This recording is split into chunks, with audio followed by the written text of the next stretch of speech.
I was thinking about that a lot on the comments. So here we are at 8:15.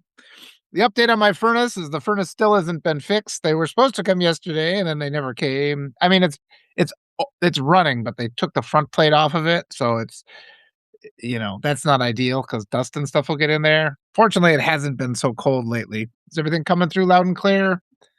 Good. People are saying thank you. So you're hearing me, I guess. I'm getting like a little click. I wonder if I sometimes if I touch my cables here, it makes my audio go out. So it's a little bit warmer this morning. It's 28 degrees. I come in always after dropping my kids out from school. And my morning routines do that. I like to jump on here and get some thoughts off my chest. Later on today, I'll be talking with Arturo and Shane. I think that starts at 10 o'clock a.m. my time, so that's Central Standard Time. That'll be a good talk. I had a lot of good talks already this morning via email. I've talked again with Francesca Hong. That was the talk I did. I got to keep my eye because the furnace guy was supposed to show up again. I left him a note to just what's this stuff? I left him a note. Hi, Kat. I left the furnace guy a note to just come in. I just wrote on the door, and so he might come. He might if he has to phone me. I'd hate to do that. That's pretty tacky. But I can't live my life waiting for the furnace guy to show up. They said yesterday we'd be here at 7:30. I'm like, that'll be perfect. Oh, there's Trin. Good. I'll get to the meat of what I want to talk about today in a little bit, but I'm going to just kind of start out as people continue to populate in here. Good seeing you, Crin. Always a pleasure. And hey, it's great knowing that I'm still visible on your feed somehow, I didn't want to quite get into that yet, but one of the things is like 2 weeks ago, I would do one of these lives and instantly I'd have like 200 people and I'd be up to 1,000 by the end. And over the last week, and I'm at 22, probably by the end of this talk, it'll be at 100. I love that. I mean, that's fantastic. I love having 100 people here. But the reality is that I'm not getting any kind of algorithmic advantage. And it's funny because early on in my first 6 months at Substack, I was a rising star, I was getting 1,000 new subscribers a month. And then boom, about a year ago, steady, and it just stays the same. And I was getting, every article was getting more and more views, and now that's been staying the same. So I'm obviously an enemy of the regime, so those of you, and we'll talk about that. Yeah, we'll talk about that too. Okay, I'll get into that in 1 second. So just remind me, I'm going to tell a funny story first, though, just to get us kind of started. I want to get us kind of started, and I just want to tell you the story about my kids because it's a good story. It'll make you feel happy. And then we'll talk about all the injustice and the plagiarism and the censorship. Let me start with just some fun stuff. Yesterday, my daughter had a basketball game. Hi, Lefty Prof. I am delighted by these basketball games. It's an opportunity for me to just forget about everything else, watch them play. I've watched these kids. They called me by name when they see me, so that's a joy for me. And they ended up winning their game. They were behind by a point at halftime. They came back and won by about 10 points. On the way back, my kids and I brought my daughter along. Yeah, good morning, everybody. I'm just starting off with a fun story here. So on the way back, I brought my daughter along, my eldest and my youngest, because my wife had conferences, so she wasn't going to be home till late. And my eldest says, "Hey, I got a game for us. We can play in the car." All right. And it started we'd go around counting to 10. 1, 2, 3, 4, 5, 6, 7. Everybody said a number. And then she said, "Oh, okay, now we're going to replace a number with a word." And this was just a memory game. So every round we had another word replacing a letter until we had to recite all 10 words. And it was things like sunglasses and grass and pancakes and rhinoceros and hippopotamus instead of counting to 10. So you'd be like 1, 2, 3, hippopotamus, 5. So you'd have to, it was just too much for me. And so we did the first one and I was like, oh, that was a struggle. And then she's like, all right, let's now go to 15. And then I had the brilliant idea, and I have to take accountability for this. I had the brilliant idea to do words that rhyme. So, yeah. Oh, yeah, Murphy. And so the first word I said, okay, words that rhyme with, and then I started with champagne because I'm like, that's kind of a tough rhyme. And then my youngest is like cocaine for number 5. So it's like 1, 2, 3, 4, cocaine, 5, 6, 7, 8, champagne. And it kept going, and they kept adding in their rhyming words. And oh my God, my kids just dominated me at this by about we were at about half the words. We were at about half the words, and I could not remember, and they were just mocking me. The kids were just they had no effort whatsoever. They had no effort whatsoever in remembering these things, and I'm just like, "Oh my god, old man brain, you don't have to, like." I knew it was the case, but you don't have to make it so yeah, we never said methane. That reminds me of a good story, though. I'm gonna write down another note here. All right, I write down this note so I can tell this other story, but yeah. It was getting to the point where I was getting anxious. I was like starting to speed to get home faster. I didn't want to play this damn game anymore. They're just like, "Daddy, you're so bad at this." And I was like, really struggling. It's like if it was like the one or two, yeah. Oh, but because I said that they should rhyme, and they're just like, this was a mistake. Making it rhyme is so much harder. And then I started like my brain really started glitching because we played 2 games and I started repeating the words from the first game, even though because I was like, "Oh, at least that's." I think I was just so desperate. No, let's not play now. No, it was so bad. And then we got done. The kids were just like, "Oh, hey, there's Dan Wall. I'm so glad Dan Wall is here. That's so wonderful. Oh, my good friend Dan is here." Dan and I wrote a book called Paperclip. It got published. Oh gosh, how long ago has it been now? It's probably like you try to guess, and it's always like 10 years more. But it's a book about MK Ultra and a lot of things. So, and Dan's my good friend. He's the one that sent. Well, I'm not gonna say that. I'll. He might not want me to declare that, but Dan is my good friend and wonderful writer. So I'm glad to see him here. But anyway, yeah, we were playing this memory game, and it was just another one of those emphasis of age. But I want that made me think of this other story because of what Kryn said. Because on the way there, my eldest was with me, and she's in forensics. She's in all this fun stuff, and she's just brilliant. My kids are brilliant. My daughters are brilliant. That's what's going to save the world is our brilliant daughters, and well, they're agile minds, though. Like I just forget because I think of myself as a pretty quick-witted person who can remember a lot of things, and then it's like you get up against my kids, and it's just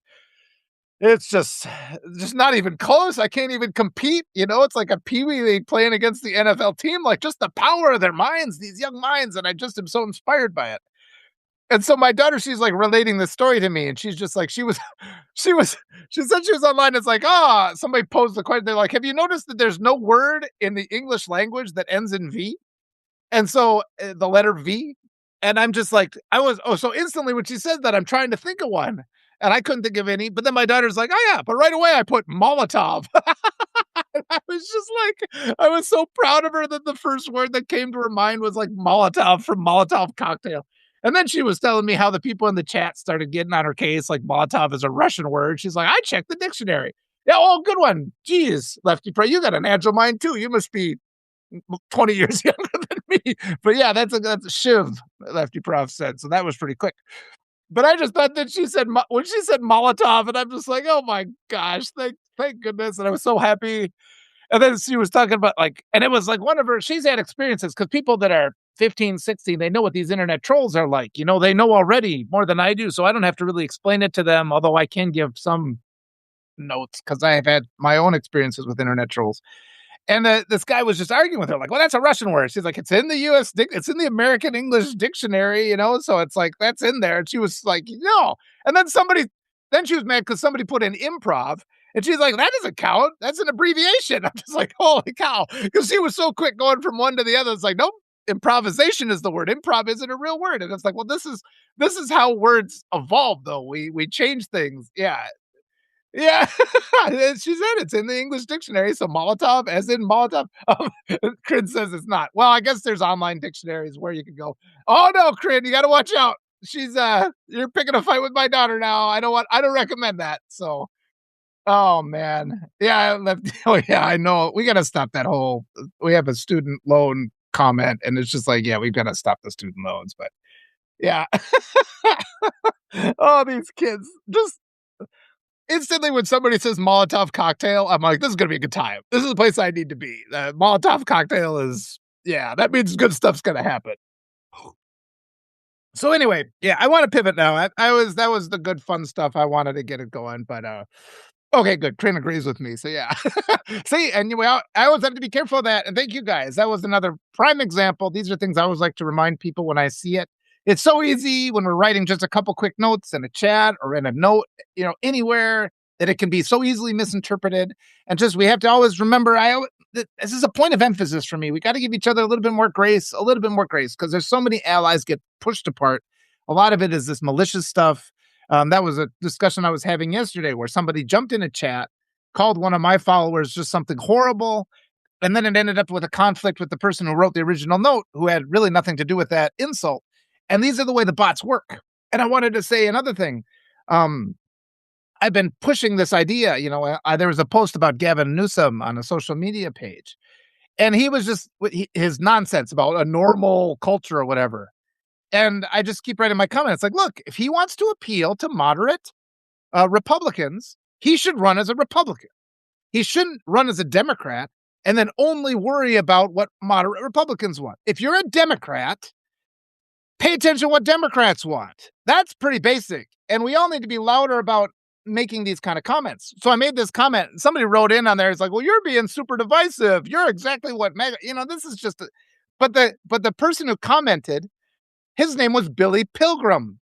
And because I've read books before, I know that that's a character from Slaughterhouse-Five by Kurt Vonnegut. So I wrote an answer. I'm like, but I don't know why I'm answering this, because your name is Billy Pilgrim from Slaughterhouse-Five, so you're a bot.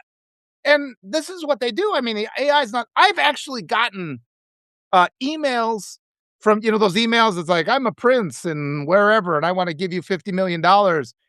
I've gotten one that was I'm a prince. My name is Walter Ryan, and I want to, and it's just sort of like, no, you're not, because that's me, So it's sort of like you look for these things, and I guess they're just scouring the web for names that sound like human names, What is it? There's like that character, the postman, the guy, he picked the name for himself was Ford Lincoln Mercury because he saw it on a sign.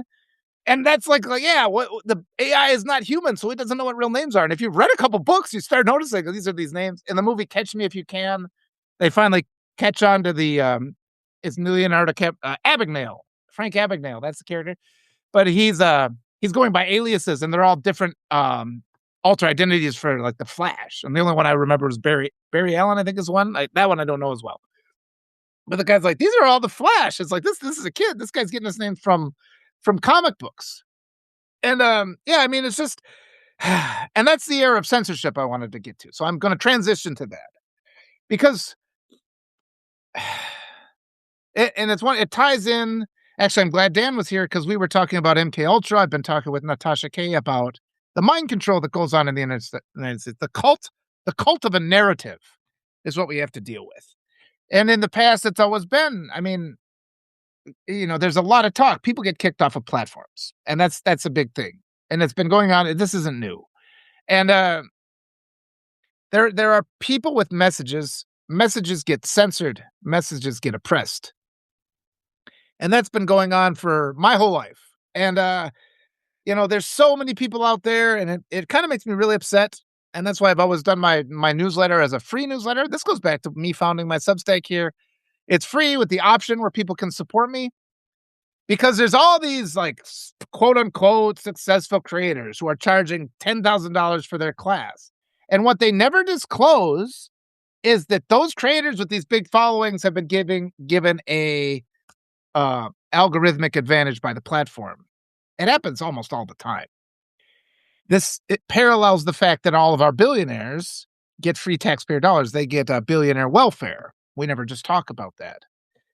And so lately what we're seeing, though, I mean, the veneer of the lie is stretched so thin right now, it's become transparent. That is a critical thing to think about. The veneer of the lie that we have lived beneath for our whole lives, stretched so thin, become transparent. And the privileged class, the Uber predators, however you want to call them, somebody didn't like calling them the Epstein class. They had a good reason for that. But the Uber predators, we're only now coming into a realization of the extent to which corruption exists in our country and in the world. And it's all that programming we have to overcome, that mind control, that cult of the narrative, and I want to put it as an example. When you walk into a room, like if you're in a room with 30 people, if you're making a public comment, And if you're making a public comment, there's certain things that if you say, the room will turn against you. And that can be good and that can be bad. Like if you come into a room and you start spewing a bunch of like blatant hate rhetoric or racist language, the room will go, hey, you'll hear it. You'll hear it. The room will go, hey, hey, hey, hey. And they'll kick you out. So you will be, so there in that sense, it's good. But somebody has realized this and they've managed it so that if you go into make a public comment with 30 people and you just start saying some straight up comments saying, hey, rich people are predatory. They won't quite be that same level, but people will grumble. They'll demonstrate, they'll express an unwillingness to even hear this argument. And that's the social conditioning that's done in a way that's negative. And we have to keep in mind that it's done for good and it's done for bad. And we're seeing right now. Yeah, I'll get to that. And we're seeing right now that in the congressional race that's going on, there's a primary in my congressional district. And the two people are Rebecca Cook and Emily Berge. And when this started, I actually a lot of my activism with these candidates came with because I went to a cultural fair and Laura Benjamin was there. And at the time she was running too for that district. So I just approached her and I said, hey, you want to jump on for an interview? And she said, yes. So we did. And that I give all the credit in the world to her. And she gave me a lot of credibility because she was willing to talk. And then from there, I was able to take that. And I went on to Emily and said, hey, I interviewed this person. Would you like to come on? Emily said, yes, absolutely. And I'm just like, let's get both of them. Okay, let's talk. Because so many of our candidates, they refuse. Hakeem Jeffries wouldn't sit down with me and just have a conversation. If he does, they're all used to this interplay. And if you go and watch the interviews I've been doing, they're discussions. I don't really call them even interviews. I have these discussions with these candidates. We just talk about, I just want to give them the opportunity to relate to me, not as in like, what's your policy on X and what's your policy on Y? So they can spew a bunch of pre-recorded answers. I don't want that. I just want to talk to people. I want to see how they react when I said things. And, when I tell, and I like yesterday when I was talking, or 2 days ago, whenever it was, when I was talking to Fran Hong, and I said, we teach U.S. history like it's the Epstein files. Her eyes just went like that. And it was like, it was approval though. She was just like, I could tell. She thought, yep. And then she went from that. We had a nice conversation about education and the need to teach kids the truth, because if we're redacting the actions of all these men from history, maybe they don't deserve to be revered. And we can pivot that and start telling the truth about billionaires, start telling the truth about all kinds of different things. But yeah, I mean, but the establishment candidates, they refuse to come in. And there's a third candidate, Laura Benjamin dropped out. So now it's just Rebecca Cook and Emily Berge, and Rebecca Cook refuses to come on. And there's been a controversy going on here where the DNC has their finger on the primary because they're favoring Rebecca Cook, and Emily Berge came out the other day and said, look, Washington shouldn't decide our primary. The people of Wisconsin should decide it. And she's, of course, you just see this. You see this censorship, and it happens at all levels. Anybody because she is putting the people of her district before the interests of the big donors in Washington, she's being censored. And it's people like me that can give her a platform. And, it's like, but then the people in charge, they turn to platforms like this and they say, well, we can't have Walter reaching a large audience either, and but they're desperate, that's the thing. And it's one of those things. Yeah. I mean, on a lot of platforms, there's a lot of people that have been kicked off the platform, and it's one of those things when it hurts. I see it and it hurts me. And the temptation is, there's a lot of different temptations. Should you resign in solidarity? I don't think we can relinquish these platforms. I think we have to stay and fight and try to make sure freedom of speech is protected. And I think we also have to emphasize, because what always happens is these big money hate groups, they come along and they start flashing money around, and they have a lot of money. I'm not getting any more people join it. There's somebody. So I was just gonna laugh about that. The content of this must have triggered some alarm bells, because normally I'm always over 100 by the time these are done, but there are a couple more coming in. Hate groups always have a lot of money, and it's like, we know that psychologically, deep psychological knowledge of that. Money always just kind of it goes down in the sewer. Oh, there's the furnace guy. So We'll see. I might have to have a tacky interruption here if he calls me, but, the dog's gonna bark. But anyway, the rich people always have money, and they can come to a platform and they can say, "Hey, we'll flash a bunch of money." But remember that hate money is always stolen, right? It was never earned. Again, billionaires get their money because they just steal it from the government, or the government just hands it over. They put in their corrupt candidates. And so it's important for all platforms to know that if you start to censor people, if you start not being a fair platform, ultimately you're going to lose more money in the long run. You will. Um, you can take the big money from the millionaires on day one. eh, Now I'm distracted a little bit by that furnace guy. You can take the big money from the millionaires on day one, but they're going to run out, and they require constant corruption in order for them to continue to perpetuate, to present themselves as wealthy. I think no government is perfectly clean. Miss H says, "Are there any governments that are perfectly clean?" Well, it's one of those things. You get into theoretical. I've heard the stuff over in Finland and everything.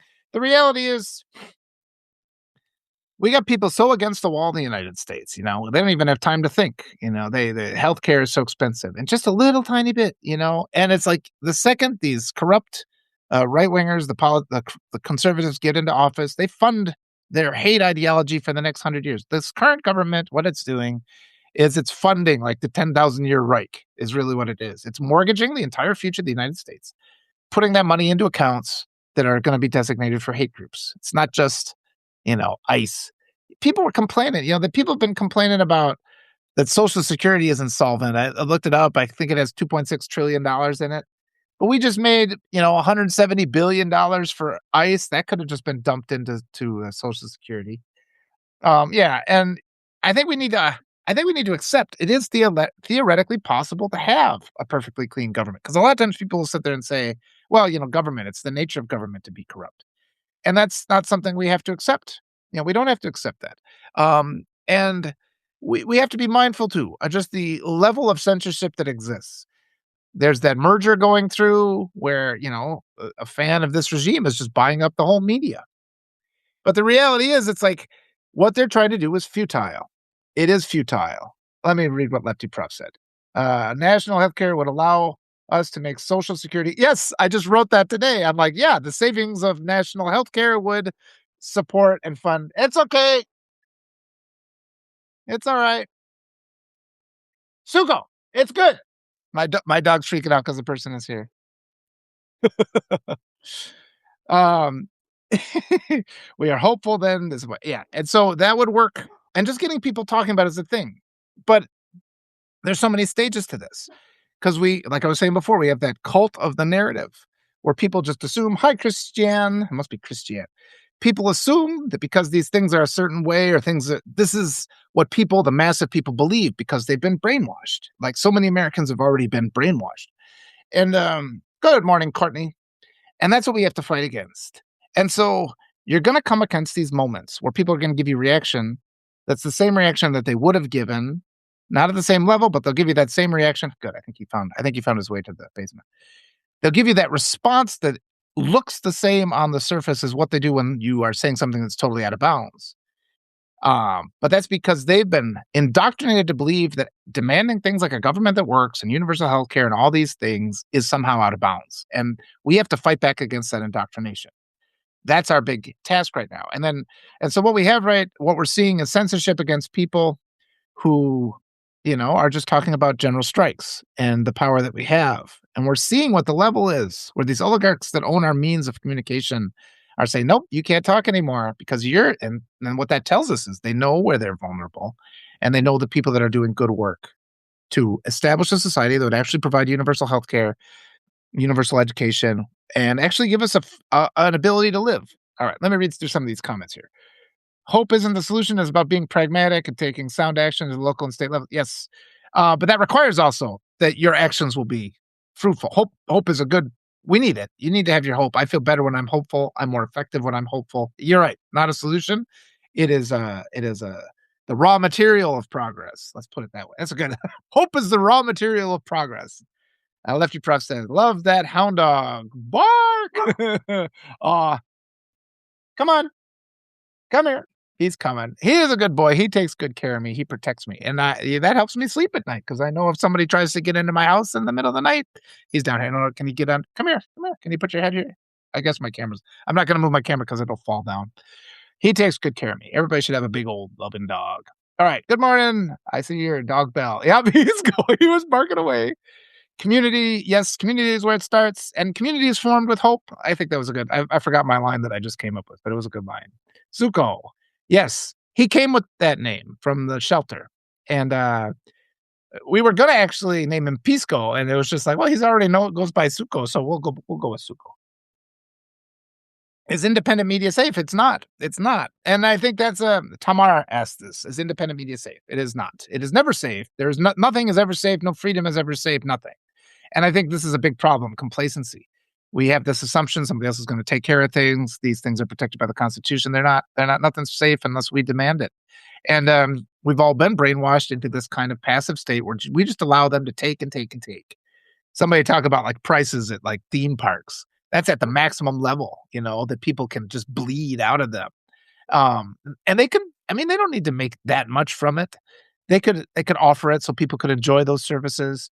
And it's just, we're so indoctrinated with like using profit to justify everything. That's why a platform that had been a good platform for independent voices, somebody notices. They're like, oh, that's a problem. People with a lot of money, they can come in. Here's $10 trillion, Um, I would love it if somebody, this is what something like Mackenzie Scott should be doing. Like, if they keep claiming, and I always like to, we have to look at where the money is. And if there are good people who are billionaires, they should put up, if she would put up like here's a new social media platform, that will not be corrupted. The algorithm will not favor hate speech. She was to do that if it was actually free and did it.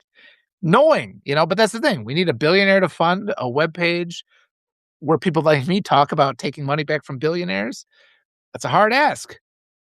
But one of the other things I've said is when the election happened in 2024, and all my friends in the Black community were just like, they've tried to kill us before, they've failed before. And so the resolve I found in the Black community, and then you start reading more things like the Martin Luther King's Where Do We Go From Here? This economic power. Go and read that book. I mean, if I disappear, just go read Martin Luther King and then take my place, and it's gonna happen. It's like I'm one of the fringe guys. They're coming already. And we can do this effort. We can do this effort where people, we support each other, we can build up and but be mindful and be aware that if I go away, don't listen to the don't listen to the official narrative, and just so much is taken. Like, look at how much corruption exists in our society. There's so many things we're just expected to believe without having a statement be verified by 3 or 4 independent experts. I'm not allowed to go in. And, just like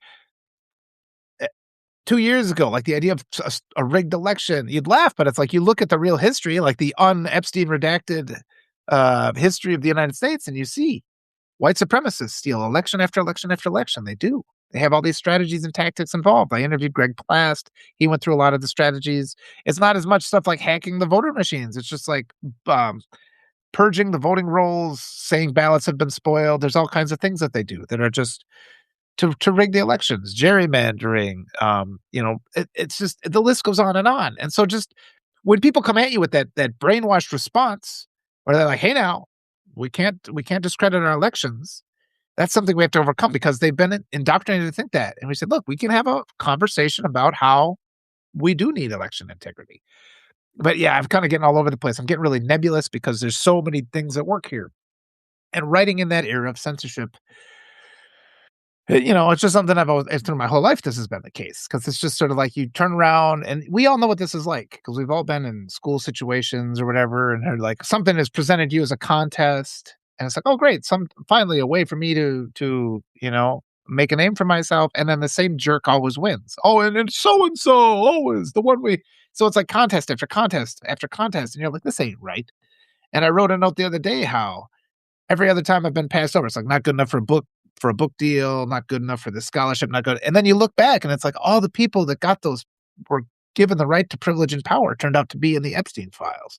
So it's just sort of like, oh, okay. And we're getting just an awareness that veneer, of the lie of this country is stretched thin, and people are getting close to peeking through it. And these actions they're taking now are desperate. Let me roll through this some more. Yep. Kren says independent media is where to go. And I mean, we have to just kind of lay the groundwork now, though, too, because I'll probably get kicked off at this platform at some point. I'm just going to do this as long as I can. I've been kicked off of other platforms before. And I hope you guys follow me there. I like doing these. I mean, these conversations. I don't know what other platforms are available, where I could go, how you guys can find me, but I have the email list. I download it, every couple days. So, if I disappear from Substack, um, and yeah, I mean, and I think I usually do work multiple platforms because you just start seeing that follower erosion. And, I've seen it too. I told you, like, 2 weeks ago, I would do one of these lives and have 1,000 people in it, and now it's, 60s is I mean, I'm so happy all you guys are here. It's so wonderful, but it's like, it's also there's pretty clear evidence that this is, somebody's turned off the tap, so I don't get as much visibility as I used to. And that's probably like, erode, erode, erode. You're losing followers, and then one day I go away, and it's just kind of this long process. And so that's always why I tell people it's like the smaller creators are the ones you have to sponsor first. You have to really unsubscribe from. I mean, even the purple check marks, that even the ones that are doing good work, we need as many voices as possible. And I'm just in this for like survival wages, and it's like being a writer is just an exception of, or an expectation of, okay, you're giving up on a lot of money to be a writer, but we have to maintain these narratives, these other alternative perspectives, and we have to break through that social conditioning that makes people vote against themselves. I had that example yesterday of the woman who came out of the polling place crying because she wanted to vote for Jasmine Crockett, but she just had been brainwashed into thinking she must vote for Tallarico. And it's just sort of like, that's what we have to fight against. And a person like that, we shouldn't attack a person like that, because what you're dealing with is this trauma and this distress of being indoctrinated to do something against your will. And that's where our fight is. The more we talk about it, the better. Hope is a feeling. It's not actual, right? I tried to get him. I've got pictures of him. I'll get a picture of the doggy. He's. I couldn't lift his head up so you can see him. Yeah. Oh no, my dad ran across 8 lanes of traffic, 6 o'clock at night in the busy street in Houston. Didn't get hit. Good. Good. He's a huge though. I hope he didn't come running back. I'm glad he survived. Oh, that's so awful. I love that series. I wonder what we're talking about. Yeah, I meant the independent media being reliable. Yep, that's where we have to go. You have to follow the people you trust, but more importantly, you have to just support them. And like I said, it's getting more and more important because we can have a grassroots movement. I interviewed Fran Hong the other day, and authenticity can't be faked, and money can't buy authenticity. And we're all tired of it. We're all tired of jumping on the news and seeing these fake people answering, giving scripted responses to disingenuous questions. We're sick of it. And when you find something that's authentic, that's where you have to go to. And I mean, it doesn't have to be for the rest of your life, but in this critical moment, the next it's, every month is so critical, but just keep me going. But bring other people. It's really up to you guys. The massive, you have to bring more people to join these conversations, see what happens, share your information on if they subscribe, and then see if they get kicked off without unsubscribing. Do that research, please, and then get back to me on it, because I want to see what's going on. Because yeah, I feel the walls closing in. It's been tightened. And clearly, I mean, early on when I was here, all my posts I'd get like, "Oh, your post is getting a lot of traffic." I'd get this note from Substack, and I haven't gotten that for a long time. And I think it was something in their mechanism had noted, "Oh, this guy's popular." I was getting those regularly. It's like that means because I'm a pretty effective communicator and writer, and they haven't come now for the last couple months. And it's just sort of like, even though this guy is talking about stuff that people want to hear, that's drawing a crowd, that's hopeful, it's all about compassion and integrity and building a better society, I'm getting cut off because that hate money only goes to promote hate narratives. And just, I want everybody to just understand and perceive. I mean, even if you can't afford to become a sponsor of my newsletter, I want you to understand and perceive that the really good messages are the ones we're just kind of already been indoctrinated to dismiss. When people just make those laughs and say, well, the government's the greatest stretch you treat them, or we don't want the government handling the thing. They can't do it. Like, there's all these lines that we just repeat that are all just indoctrinated lines that we didn't choose to believe. We've been told and we've been lectured. I was talking again with Natasha Kaye, and they're coming out again with their attacks on Kamala Harris. And it's just so offensive. I mean, they're blaming her. They're saying Harris's stance on Gaza is why she lost. And it's just that makes me offended in so many ways because the DNC has not stopped taking APAC money. That's not their official position. So they're still willing, like the DNC is still willing to take genocide money, but then they're turning around to hanging Kamala Harris out to dry. And the other thing that's important is Harris was the vice president. The vice president's job is to defend the policies of the president. If you've read Harris's book, she's very clear about that. She says the one thing everybody says outgoing is like, watch the VP because you get into this power dynamic issue. So the vice president, to be a very good vice president, as Kamala Harris was, you can't be out there challenging the president. So she was put in such a difficult position. And then for the DNC to turn around and be like, well, it's your position on genocide. It's not, it wasn't her position. It was the establishment's position. And they won't take accountability for that. When Jeffries came on the other day and he wouldn't renounce taking APAC money, that's an issue too. Let me go to Lefty Prof here. We found out that our government is not nailed down like we thought it was, held together with handshakes and relies on goodwill of electeds.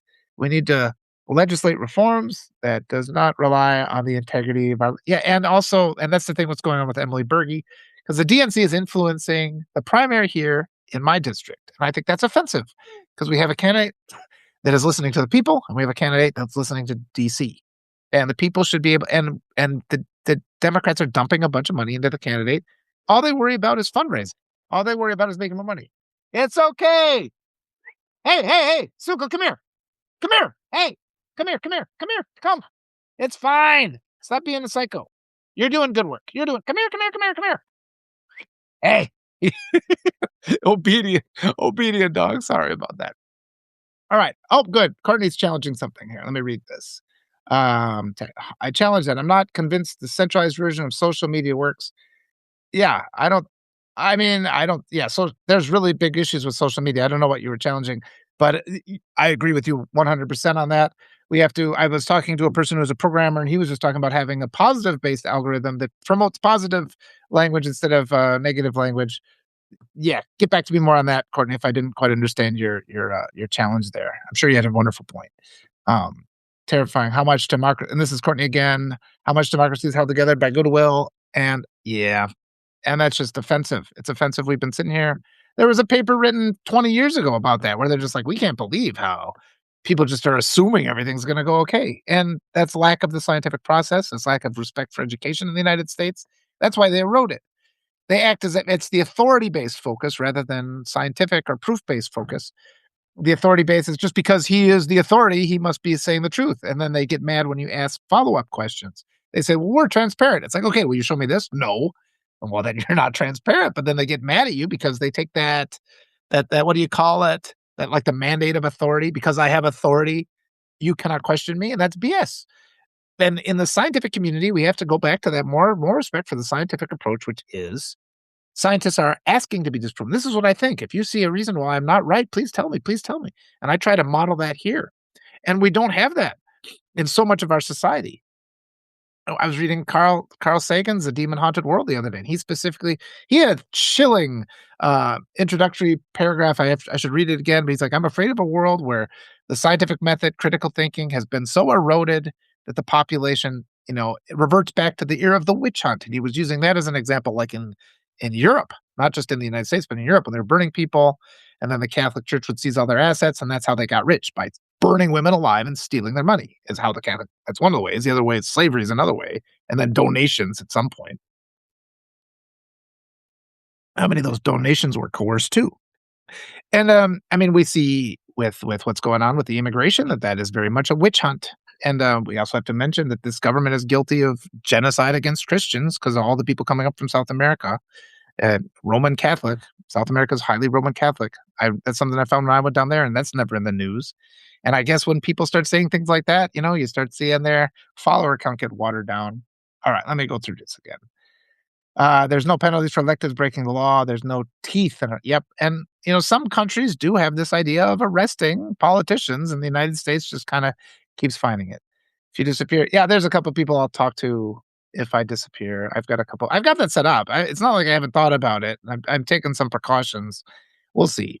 I might make a natural transition. It might happen. It might be forced, but I'm not gonna stop talking.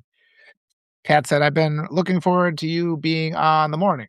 Oh, on in the morning. We were doing pretty good in the evenings. Yes.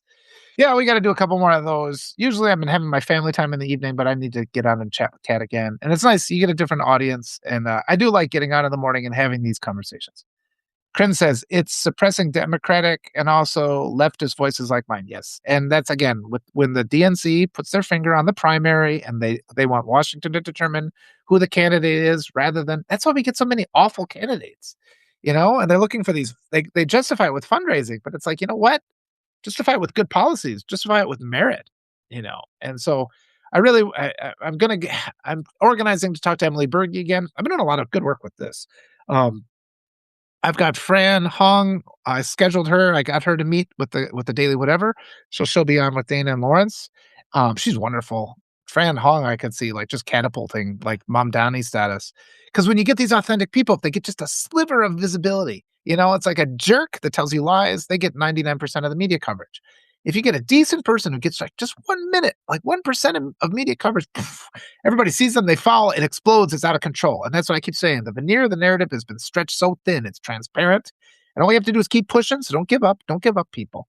And we see the weakness of this regime. They keep getting more and more desperate. This might be their response because every time they take a loss, they turn back with an attack. And they might be just specifically going after independent media at this point. That might be because of it. But I mean, they're just writing checks to themselves. They have trillions of dollars that they're spending on attacking people. And they're figuring out, they knew that the regular journalists were a problem. So now they're attacking the independent journalists. So all you guys that are here, it's wonderful. But please, you also, all 65 of you, bring one person. I want to see 65 new followers or subscribers, because all of you went out and talked to somebody and told them to come and subscribe to this and be involved. You have to do that work. And that's the community organizing. That's what's giving me hope. And that's what helps us build this community. And I'll keep talking to you. We'll keep going as we do.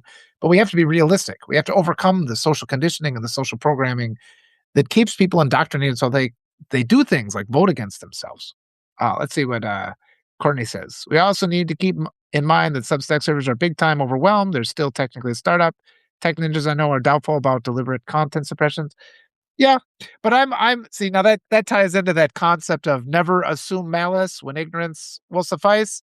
And I think that phrase has lost its value. I think we should always assume malice, especially when somebody's committed a transgression against you. You should assume malice, and it should be up to the transgressor to prove they were innocent.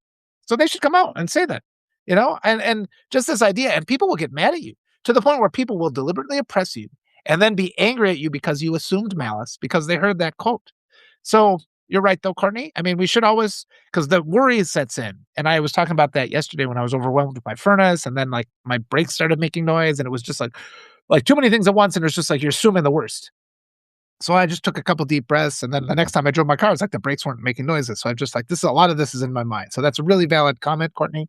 At the same time, suppression, there is censorship of ideas. That's just irrefutable. So Christian says, I so appreciate Walter and all you do. Thank you so much, Christian. It must be Christian. That's beautiful. Thank you. Miss H said, this is heartbreaking. We all need to buy the platform. Yeah, support the content creators, but also be resolved to, if I move or if these other ones move, you will follow. We'll keep building. And I can get to one where I'm not experiencing any algorithmic erosion or whatever you would call that, censorship, and I'll grow bigger then. But I have this wonderful group, and it doesn't take, 1,000 people. If I always want to get to that 1,000 paid subscribers, I think that'll give me some protection from Substack. I think the more visible you become on these platforms, the more there's an outcry when a creator's lost. And I've restacked some of these ones saying, hey, we just need freedom of speech. The more we talk about those things, the more people are aware it's happening. The veneer stretches thinner, thinner, thinner. And all of a sudden that hate money that was promised becomes less, because that's the easy money. That's always the easy money, because they always have their trillions and billions because they just print it up for themselves. Just be evil and we'll give you this money, and it's just like you have to look for the legit money, the grassroots movement money, and you have to keep coming back, listening to the people, in your heart what true stuff is. We need to protect everybody's right to speak and and share their perspective.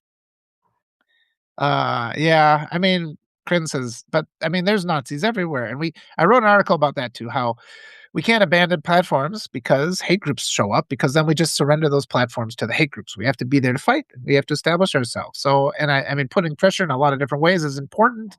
But just, getting and so many of their subscribers are fake, they get these and a lot of those guys with the purple check marks that people think, "Oh," and Americans are indoctrinated to believe when they see something they think is success, they think that's somebody they should be listening to, but it's fake. They've got that hate money. It's the same as a guy slapping his name on the Kennedy Center and acting like or giving himself a gold medal or congressional medal of honor. They've never done anything, and they create this illusion because of all this money they've stolen, they can create this illusion that they're somehow powerful.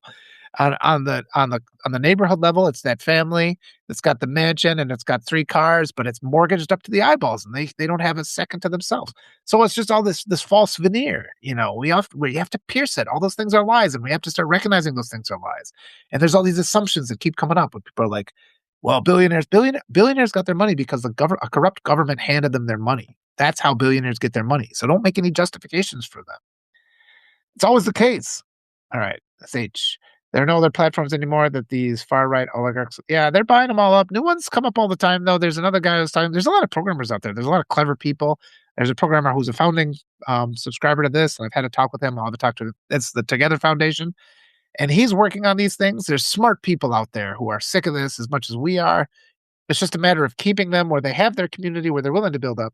Remember, I mean, it's the same as that one, entrepreneur who gave all of his employees, like, $70,000, and there was just all these magazines that are like, he's gonna fail," and then they just didn't report the fact that his business just took off because everybody worked so much harder because they were treating better. Because it's an economic model, it's so much more effective to just treat people fairly and listen to things. Alright. Yeah, and, on the platform, Christian said, "I adopted my dog from Texas. I got" I don't know how to say that, named Luna. My boy was a shelter puppy who also came up from Texas, and we got him just like 6 months or 6 weeks old. Pam said, "Just found you solo. Always saw you before on with others. I will now follow." Thank you, Pam. I appreciate that. Those subscribes and like I said, see if they kick you off. It wouldn't be me. Grin said, "Okay." Crin shared a good article there, and Crin says, "I used to get those." Oh yeah, your stuff is performing well. That must be that post. Yep, and I don't use those well, I use Epstein. I don't use the first name you mentioned. I deliberately and sometimes we can just talk about by using code words because they're not like although they probably figured me out by now. But maybe I was seeing growth because I was deliberately not using some of those words. Courtney says, "The first line of the article site takes a cut of subscriptions, content promotes." Yeah. Yep, it would, and that's why, but I mean, they don't see. There's a book by Dostoevsky called, it has multiple different translations. One is uh, The Possessed I like. I think the other one is The Devils or The Demons. And so Dostoevsky wrote this, and it was just about how he was observing that I remember I read this in college. I did an independent study on Dostoevsky. And, he was just talking about how this community I need to read it again. It just had settled in, and they were possessed. The people were possessed, and he was just upset by this. It's like, how is this settling into the mass of people? So these are things that happen, and it breaks. It's like a collective fever that will break. And you can only take so much from people. That's the other thing. That's the other thing that should give us hope, because 'cause they're squeezing and squeezing and squeezing, but they've got a futile ideology that is not based on building. We're the builders. We're the creators and the builders and the workers. We are. Without us, nothing of this works. And they will try to take as much of it from us as they can without, pushing us like a bully pestering you. The bully's intention isn't to get you to hit back. They're just delighted in the pestering. They pester, pester, pester, pester. And you finally feel like, enough. Well, then they're like, "Oh, why would you hit me?" They switch it to grievance, but they want to keep it in that pester moment as long as possible. If you are provoked to a response, they lose. And I mean, we can have our peaceful response, our peaceful passive response. We do need to really, the national strike has to happen. What's going on right now is ridiculous. I had somebody I was talking about. I feel the election in 2024 was rigged. All the Republicans ever talk about is how our elections are rigged. That's all they ever say. And they keep promoting new legislation. They do these things. They say election after election is rigged, but then we're not allowed to do a recount of 2024. And all of a sudden that's off limits. That's absurd. Look, they are the ones, the Republicans are the ones making these comments about how there is election fraud. So let's just say what they're saying and respond to it and demand it ourselves. And that collective brainwashing where we don't allow ourselves to make that even have that thought. But somebody said it's like, Why did the FBI they were going on. Like, this was a non-argument that they were responding to me because these trolls always do that.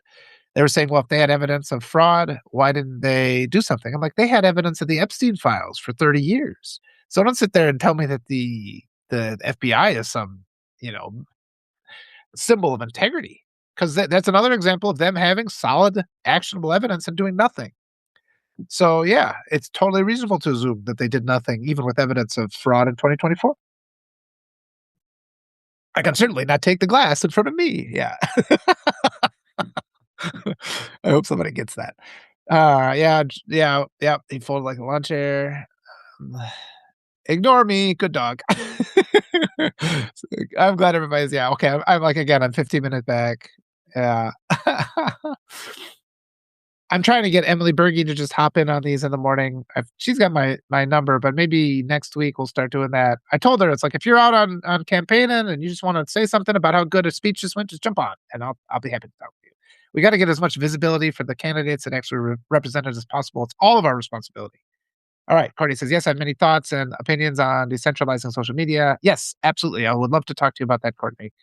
Okay, okay. I hope she gets to hear me say this, but she has to. She had to go. Sets the mood for the day, I'm glad. Two-party corruption, yep, and people have been saying it's the working families party, we should look into them, try to get them more visibility. The media, legacy media is just as corrupt as all of our politicians, so you have to be independent here. Rebecca says, "Hey, guys, heart, heart, heart, love it." Yep, I don't buy that. I was assuming yep, great, cringe, good, I agree. That's what more people have to say. Yeah. Yep, and, well, I mean, all that money out there, it's left over, like I said. I mean, the blood money is just all the rich people, they've inherited all the royalty, all that's blood money. The money of the money in the Catholic Church, they have enough money to stop I looked it up, I think it was $70 billion of Catholic they have enough money to stop world hunger, and they just sit on it and make themselves rich, and it's all from, burning witches at the stake and, women, calling them witches, and stealing all their property, you know? And, this absurd idea we have to respect people having a lot of money. We should do the opposite. Thomas More said it, but again, that was 600 years ago. He's been saying it for that long. So Kat says, I told you I'm literally having this confrontation with somebody here in Substack, and they are just telling me to, yeah, I did anything with them. Yeah, yeah. Some of those you just have to block, and yeah, sometimes you just have to get away. And there are a lot of bots that just incite conflict. That's all they're programmed to do. So I think it's better. We can't. Yeah, I'll have to talk. We should talk with Will because I was having this conversation with Will, and we have a slight disagreement. It's an academic disagreement where I'm approaching things from it, but he could be right. I'm just still kind of working through this idea myself. But I've been thinking there's a little bit more we could do sometimes to reach some people that should be our allies and are not acting like it. And he's of the opinion, he's like, look, if they show that they're not open to it, then it's like that's on them. And yeah, that's an ongoing thing. I'll still think about it. I think it's really important to have these academic disagreements, not to immediately just believe somebody, but also have respect for their position and think it through. But Kat, this sounds like a situation where you just need to shut the door. Thank you, Mrs. H. Follow, and it's the email subscription. Become a subscriber. A free subscriber is the best way to make sure you get the emails from me. If you can upgrade to becoming a paid supporter, that'll make you much less likely to be censored when I do these things. Oh, Crin had to go. Bye, Crin. You're the best. That's so nice. I hope you. Yes, Crin. Crin's always welcome. I love Crin. Yeah, if you can afford to become a paid sponsor, and my other one, I'd rather be writing at the bottom. I usually have this $20 a year option, so that'll ensure, and that's pretty affordable. But yeah, I'm not here to break the bank. I just need to pay for the furnace. Neurodivergence. Miss H had a similar idea. Started posing the question in other people's posts. How can we crowdsource a purchase of system? Yeah, imagine that. Corruption will settle in at some point, but we need to there's so many aspects to this. We do need a social media platform that works for us. We need new approaches. We need to do asset seizure. There's so many things that need to happen, but it starts with us talking and having hope because we can win this. We'll win, we'll come back from this. Yeah, yeah. Oh, wonderful. I love people. What the things you guys are talking about, crowdsourcing and purchasing the platform, awesome. And crank up the algorithm so more people can see me. Thank you, thank you. That would be awesome. A team of hackers or leakers. What happened to the WikiLeaks guys? I mean, the man that the fact that they've been able to keep the Epstein files under wraps for so long is just astonishing. Cat said, "A shelter puppy from Texas. He's my best friend in the world." Yeah, yeah. They're wonderful. Uh, yeah. Yeah, good job. I love these thoughts people are talking about. We just gotta establish freedom of speech is really what it is. We need to have that. And just that and it comes in a lot of different ways, the right for people to talk and and the right to just have these open conversations with candidates and make them answer questions from real people. People are talking about their I love that you're talking about your dogs. Oh, you don't like Dostoevsky? I like that's interesting. I was drawn to Dostoevsky when I was in high school. I had this list of the 100 greatest books ever written, whoever compiled that list. And I was just because I was out of desperation, I went to this rural conservative school. I wrote a story about this. And so I was just reading through all these books, and the teachers would actually get mad at me because I'd be sitting there reading all these kind of just this classic literature. I remember there was one called Ibanez, The Four Horsemen of the Apocalypse. He was on the list. And I couldn't find this book anywhere. So I had to go down to the library in Minneapolis. And I remember it was just like a quest, 'cause it was like going to Mordor because it was all dark. I got there in the middle of the night. I crawled in and I managed to get this book and read it. So I read everything on that list. And I was kind of ostracized by the English department in my little rural community because I kept bringing in these books.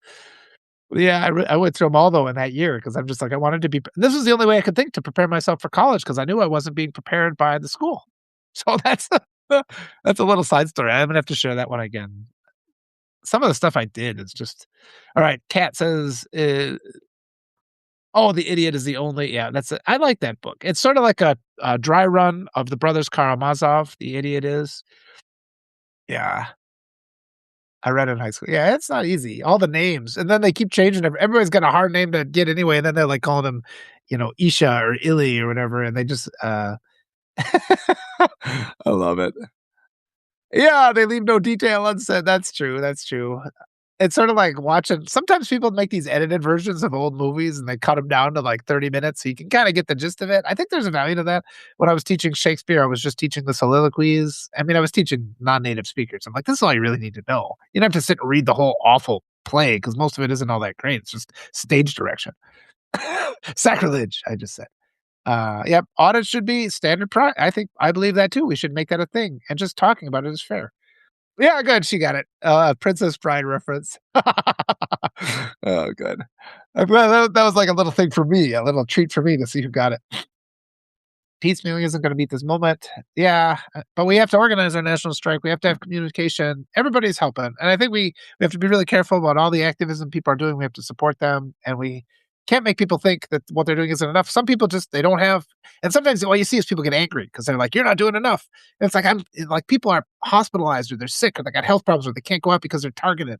So we always have to just have that grace and just assume, in this case, assume that people who are doing something is a good thing, unless what they're doing is overtly against us, and then we can speak up. But when people are doing activism that appears to be positive, appears to be doing, just give them their flowers. People need it now, and we all need it. And the more positive talk, creates a whole greater than the sum of its parts. Positive action is that they're hammering on my furnace now, so good. I'm glad that's being attended. Okay.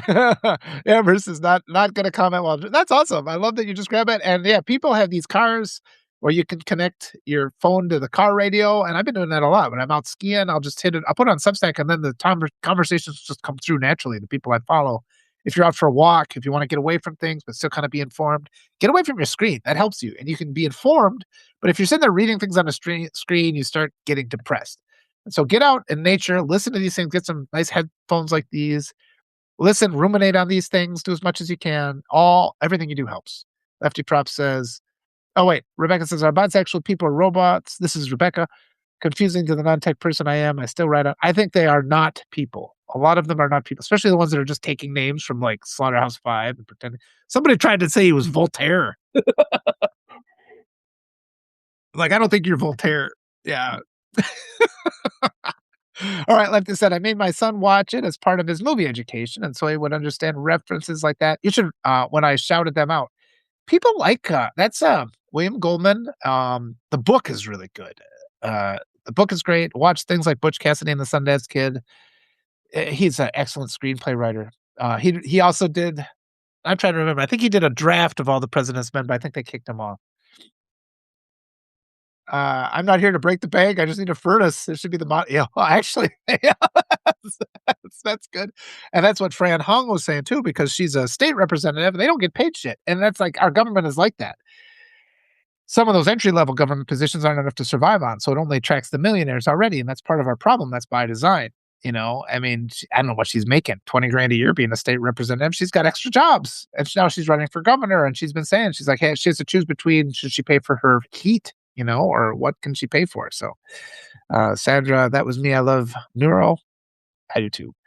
Miss H says, "I keep trying to upgrade while I'm on here, but it's not letting me. If I go and come back in, it might let me." Yeah. Oh, boy. Well, thank you so much, Miss H, for taking the time.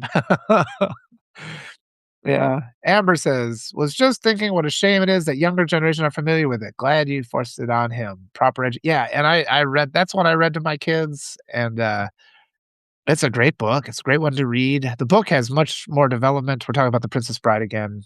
Yeah, just reading to your kids is so critical. I've told you guys, half of everything I read to my kids is stuff that I've written.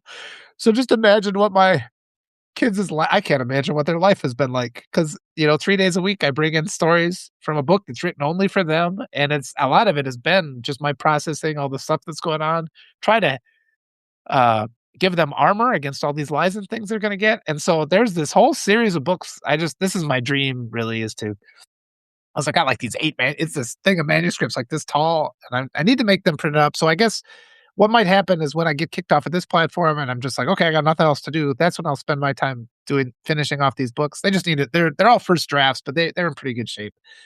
And, I'll offer copies of them. You'll be able to support me through these books. I'll probably launch it through Kickstarter or something like that at some point, but they're designed to be read out loud because most books aren't written like that, even children's books. And this is almost like they're almost more like a screenplay than a book. And the idea is to give fathers, because fathers aren't involved enough, something because there's not enough books. There's not enough good books for kids. There's Roald Dahl, and then there's a massive gap. So I don't say I'm at the level of Dahl, but if I can be somewhere in that massive gap to the next one, just a couple more options, you know, something to mix in between bouts of Roald Dahl, and there's all these age groups. So I started writing these books when my kids were like, it was when we got the dog, so when like 5 years ago, and it's like 10 and 8. And so as the books go on, they get kind of designed for older kids. So I'm looking forward to at some point sharing those with you. I think there'll be a lot of comfort in it, but I'm just everything too much stuff's falling off my plate now. Oh, and I wanted to offer an apology for that too, because I there's so many people that I do want to contact. I have to have a talk with Lefty Prof. I have to organize these things. But there's a lot of I've been forgetting stuff, and playing that memory game made me just realize because and I don't think I'm having a cognitive issue. I think I'm just really tired and just so much. And there's so many wonderful people I do want to talk to. You guys are also great. I love talking to you. And it's just this. I'll do a message and let's set something up, and then we forget to kind of get back and get it and make it happen, or we set something up and we have to cancel for whatever reason. So I apologize if I've done that. Just keep coming back. I'm doing my best to keep it all together. Keep these going. These morning talks really help focus me. So thank you for being here. All right, let me go here. Edward Snowden. Yeah, I wonder if that's really him. Yeah. Okay. Oh, it says I'm already subscribed. Maybe you're to this one. Hmm. All right. Are you paid? Well, you'll figure it out, Miss H. Thanks for making the effort. He hasn't updated. Yeah. Oh, okay. He had said sometimes it doesn't go through. Okay, maybe it takes a second for it to do the payment. So thank you. Hey, watch it, buddy. What was that in regards to? Oh, good. I'm almost there we go. Okay, Lefty Prof. They're leaving. Thank you very much. Thanks so much. Glad you were here. And I'm at the end. So that's almost kind of like a good thing where I can start winding it up. Neurodivergence is not sacrilege. I have a BA in literature and I didn't like Shakespeare as much as I was supposed to. Yeah, I kind of thought that too, neurodivergent. A lot of it was because all the other students were just, it's like, what's the point in saying more positive things about Shakespeare? Let's actually be critical instead. John Donne wrote better sonnets than Shakespeare. I don't think I've read any John. I'll have to look that up. But yeah, I mean, I used to be like that too. It's like I always advocated we should be studying living writers because they needed it, and just because the modern stuff is always better than the past because we do get better. It's like you can't. If I was to try to send off a manuscript written by Shakespeare today, nobody would publish it. Nobody would wait around for it. But that's a wonderful post, Nerd. It's mine's a Bachelor of Science in Literature because I got a minor in physics, but I always like talking to English majors. Oh, you're doodling. Well, listen, share it when you get done. Oh, that's so great. If you're making art, I wanna see more of this artwork, like, celebrating each other. Our creativity and stuff is so important here, and that just elevates my spirit. That gives me the strength to keep going. So please share whatever you doodle while listening. Yeah, he was brilliant. He was. And some of the lines are really good. A lot of them belong on T-shirts. I'm not trying to break the bank. I just want to pay for the furnace. Yeah, that should be a campaign. Lefty Prof took off. We'll see you. And then my favorite reads when I was undergrad were by, oh, I don't know how to say that. I'm not going to attempt it, but I'll have to look up how to say that. Come in later. Wonderful, though. I'm glad you shared that. So again, folks, like I hope we got a little bit more clarity here in one of my all over the place conversations once again with all your wonderful comments, and I appreciate getting all these things from you. Thanks for all the hearts.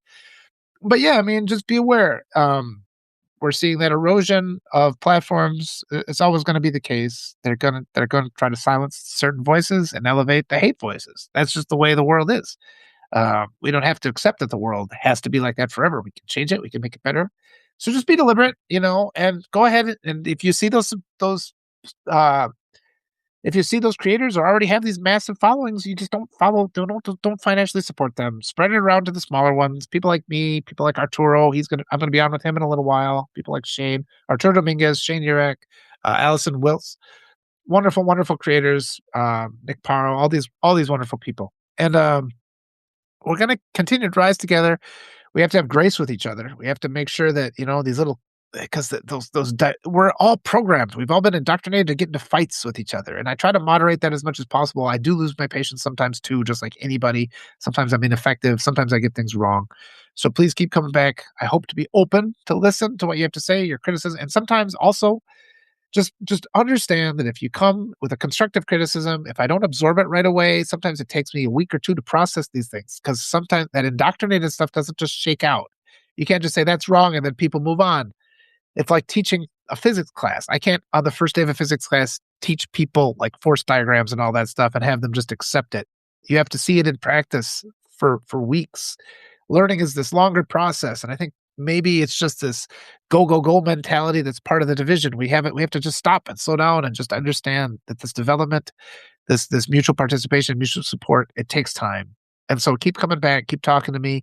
Those of you that can upgrade to paid sponsorships, that's the best way to ensure that you won't be purged from the list, and it won't be me doing it.